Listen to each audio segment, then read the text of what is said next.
Welcome to the Top 10 Gardener with Master Gardener Ken Lain.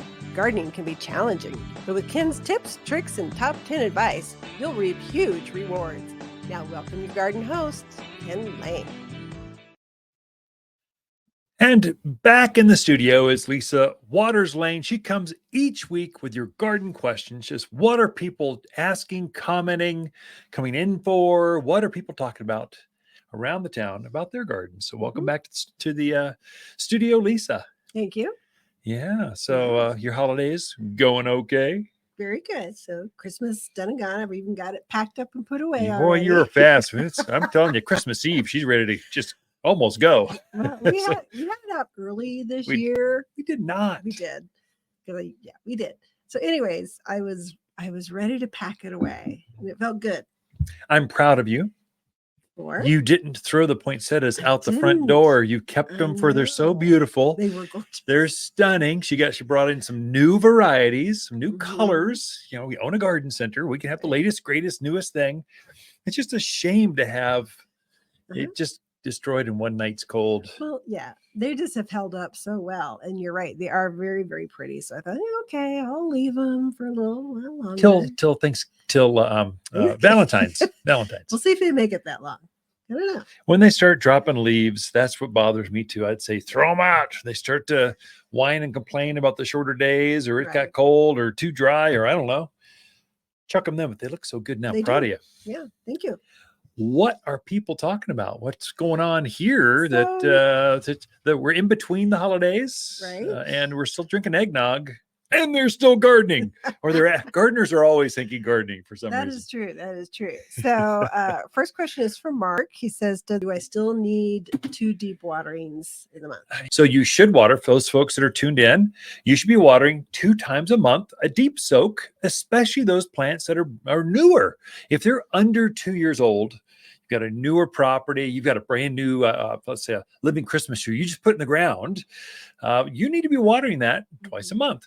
A deep soak, like you would in June when it's 95 degrees out. Water it that much and then let it go for a couple of weeks. So it's easy to overdo it this time of year, but it's easier to underdo it because you're thinking, oh, they're cold, they're fine. Yeah. You know, and evergreens especially, they hold those needles until they are dead, and they turn like in a week. They go from green, people go, what happened, to brown like that. Well, they died a month ago. They just you didn't know it yet. So hydration.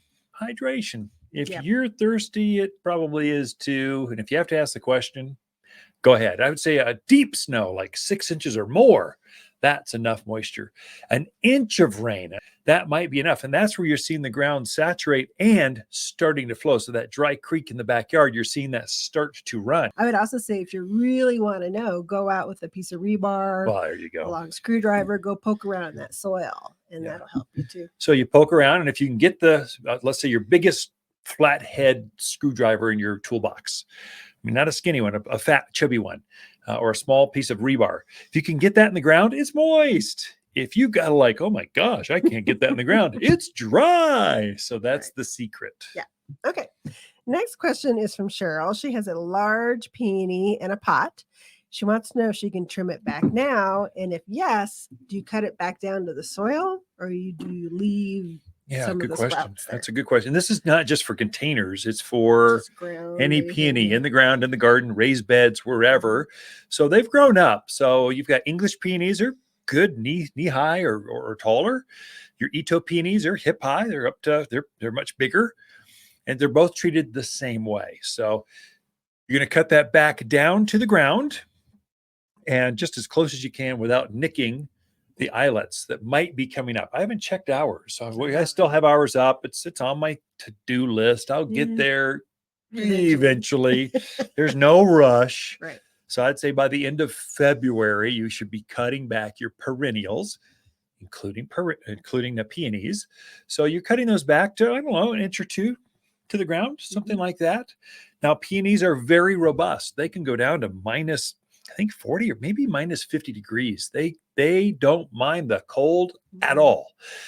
And you'll find them start to emerge from the garden, from the soil, from that container, about sometime after January. So February, sometime you'll start to see, islets are coming up.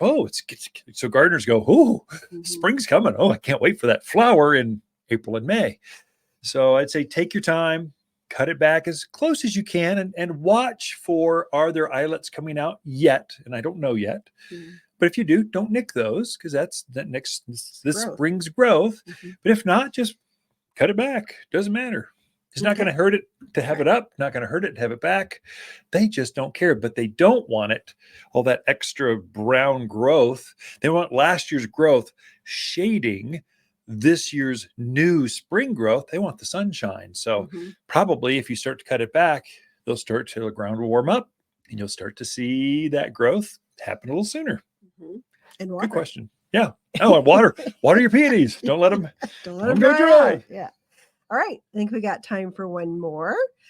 This one is from Amanda. She is getting ready to, she's got a raised bed she put in last year. She's getting ready, wants to get them ready for the coming spring. Yeah, easy. The question is, besides mulch or soil, what else would you add into that bed? So if it's a brand new bed, or older bed, what happens is in raised beds, because the space is so confined, it's only got this much soil.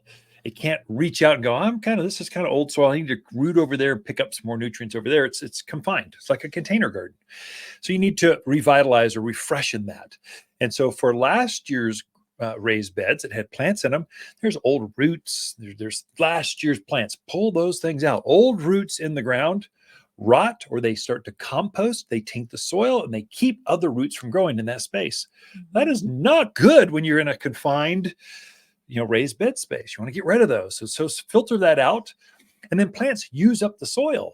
And so you need to add some freshness to it. That's where your compost, we make a premium mulch. We compost it for a very long time. And we screen it down to 1/4 inch minus. It's very fine. So it looks like it's almost like coffee grounds. And the plants just respond to it as nutrients. Manure, this time of year, look, get some barnyard manure. We make a deodorized manure, so it's not gross. So it's like, I realize poop is bad, stinky, gooey, gross, but not ours. We compost it an extra long time, and then we cut it with some real fine, our mulch, and so it comes out deodorized. You can't even tell it's manure. You'll never see a poop nugget, a turd in there. Too much. Yeah, it's not gonna. That would be a good additive on top of there too. And then here's the insider tip. So our plants are grown in Water's potting soil. So potting soil is a grower's mix. That's our grower's mix. And so our tomatoes or cucumbers or flowers, they're started in this, whether it's a cutting or a seed, we start it in Water's potting soil.